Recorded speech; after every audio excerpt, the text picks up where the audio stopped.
always wondered why we moved around so much. I was only 18 and we had moved 6 times already. I have lived in India, Nigeria, Japan, and so many cities in the US. People thought I was special because of this, but I didn't. I just wanted to grow up in one town. One day, I was on my way to Target to get some groceries when I saw 2 men arguing in front of me. I wondered why they were arguing so early in the morning. As I inched closer to them, I realized that they weren't actually arguing. An elderly man, who looked like he was in his 60s, was trying to communicate with a cab driver. He was asking him where the closest restaurant was. He said he needed to eat as soon as possible because he was starving. He hadn't eaten the previous day, because no one around there understood what he was saying and he couldn't take it anymore. He started rubbing his stomach and describing somebody eating with his hands and mouth. The cab driver smiled and brought out $1 from his cab, saying, "I'm sorry, but this is all I have to spare. Go sort yourself out." The old man threw the $1 at him and stormed off, grunting swear words. I quickly ran to him and told him where he could find different restaurants. I even wrote their addresses on a piece of paper and handed it to him. I gave him my number and told him to call me if he ever needed any help. "Oh, little girl," he smiled widely. "God bless you. Mixed breed you are. Parents are Spanish?" I couldn't understand why he asked that, so I just shook my head and started leaving. He stopped me, gave me $500, and thanked me again. I was extremely confused, but I took the money anyway. Who would turn down $500? Not me. As I was throwing my groceries into a cart at Target, a realization struck me. Wait a minute, I said to myself. I was speaking Spanish with that man? How is that possible? I quickly rounded up my shopping and rushed home to tell my parents what happened. My mom simply smiled when I told her and said, "You were born in New York. We spent a month in New York and another month in Barcelona before moving to the Bahamas, where we subsequently stayed for almost 3 years. You must have picked up Spanish during our short stint at Barcelona." As a month-old child? I asked, shocked. Of course. This is quite common for people in our family. We're not like other people. We're gifted. It was weird how she said people in our family because they made it clear that I had no uncles or aunties. So who were these people in our family? I guess this also means that we've moved more often than I initially thought, right? Yes, my mom answered. And that was the end of our discussion. I knew there was something very different about my family, but this year, I was about to realize just how different we were. And it was going to be astounding. Hello, my name is Elizabeth, but you can call me Lizzie because that is what all my close pals call me.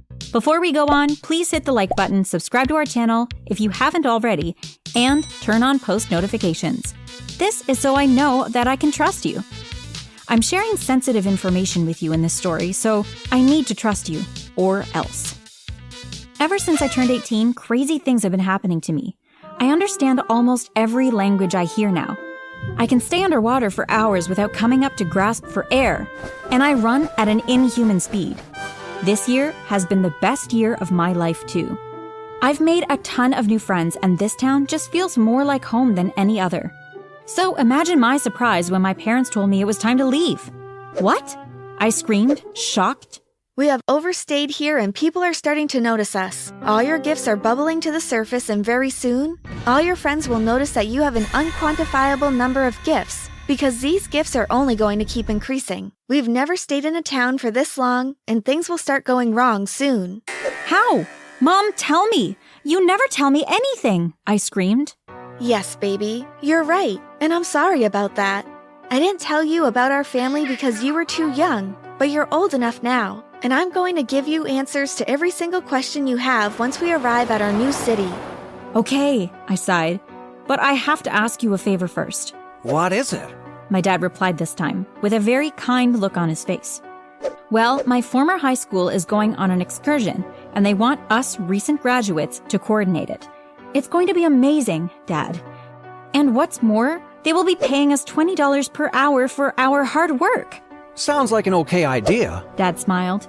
Where will this excursion be? New Princeton, I screamed with joy. Mom and Dad looked at each other like someone just died. Then Mom fell on the floor and started crying. "I knew it. I knew they were close. She is close. We're dead. We're all gonna die." We're not gonna die, my love. My dad picked Mom up off the floor. I'm sorry, baby, but the last place we should be in if we like our lives is New Princeton. We will be leaving by 5 a.m. tomorrow morning. But Dad, the school is leaving for the excursion by 5:15 a.m. If we leave so early, I won't even be able to tell them goodbye. I'm sorry, baby. It's late. Now go to bed. Dad ordered as he lifted Mom onto his shoulders and walked into their bedroom. I tossed and turned as I lay in bed. I couldn't go to sleep. My parents were trying to rid me of the only good life I had ever had simply due to their own selfishness. I would probably never see my best friends ever again, and they didn't even care. All they wanted me to do was to pack my bags and run away with them. They didn't care about my feelings, so I couldn't care about theirs. I arranged all the things I needed for the excursion in my school bag, called one of my besties, Rosemary, and told her that I was coming to her place. I tiptoed out of the house, then locked all the doors and windows from the outside so my parents wouldn't be able to come out for a while. I climbed the fence and ran to Rosemary's.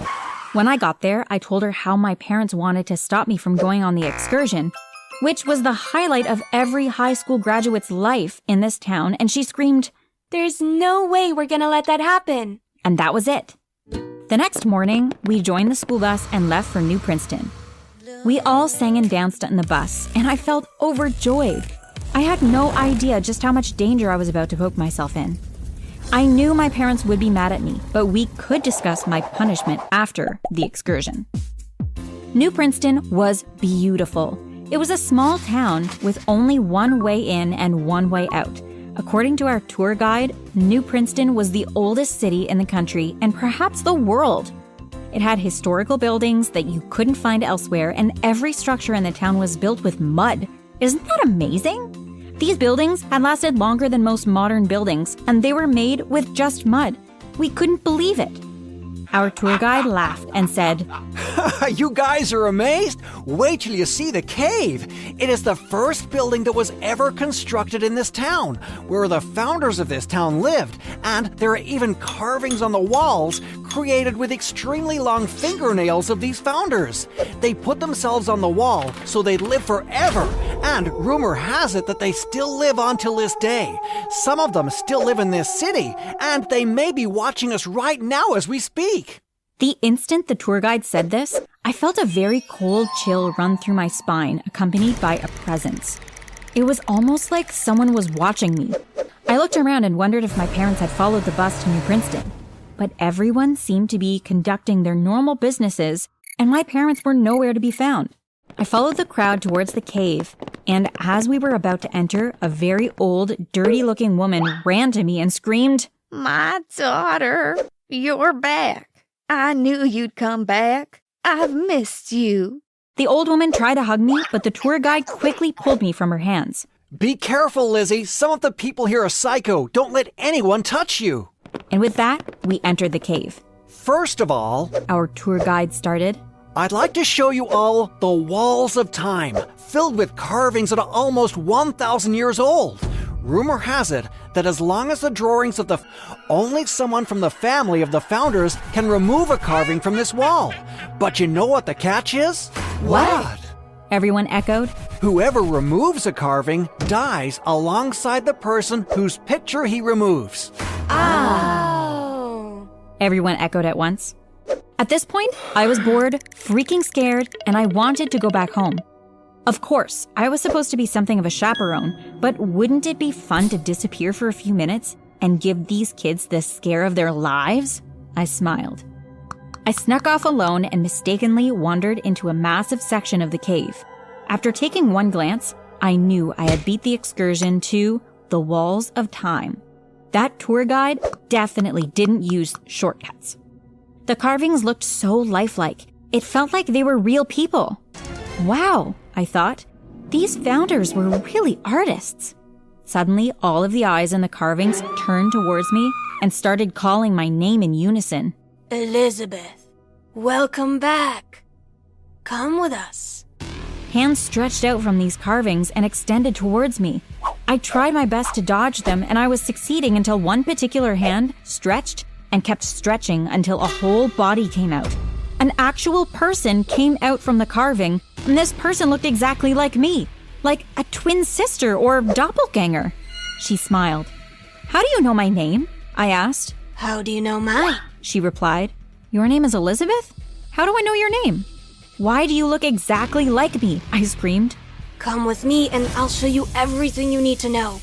I'll give you gifts that your current gifts won't be able to hold a candle to, and I'll make you live forever.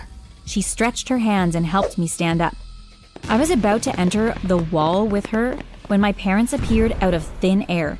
They sprayed purple smoke and all the hands went inside, including the woman who came out. They grabbed me and threw a black smoke on the floor, which made us start disappearing. As our bodies disappeared, I heard Elizabeth shouting, Wait! No! We appeared in a living room in a new city. All our things were there. My parents went about their day like nothing happened. We've moved. We called your school and told them that we had to pick you up so you don't have anything to worry about. Nobody is looking for you. Are you hungry? I made spaghetti and meatballs. My mom smiled at me. Am I hungry? We literally just vanished, and there were hands out of the walls, and black smoke, and purple smoke, and someone named Elizabeth that looked like me, and I couldn't put my words together. You'll need a full stomach to hear this, My mom replied, handing me a plate of spaghetti and meatballs. My mom explained that the lady I met was my grandmother, and she was still alive. She told me that every single person carved in that cave was alive. She said that her and my dad are direct descendants of the founding families in New Princeton. They are all blessed with special gifts and could do things that normal humans could never dream of doing. 2 of the founding families hated each other passionately, and my mom and dad were from these 2 separate clans. Their parents didn't let them get married, so they ran away and got married in another town. My grandmother, who is my mom's mom, was also my mom's best friend, and my mom told her everything, thinking that she was on her side. My mother thought that her dad alone was against the marriage. She later realized that her own mother was the one who cursed her with barrenness for over 480 years, just so she wouldn't give birth to someone with the blood of my dad's family. She stopped communicating with her after that and started changing cities because her mother was still looking for her. She healed herself and was able to give birth to me, and her mother has been looking for a way to kill me ever since. Why did you give me her name? She can't find us here? I asked, scared. For now. My mom replied. Wow, this is crazy. So, how old are you guys? I asked, curious. Your mom and I are 500 years old each. He said, smiling.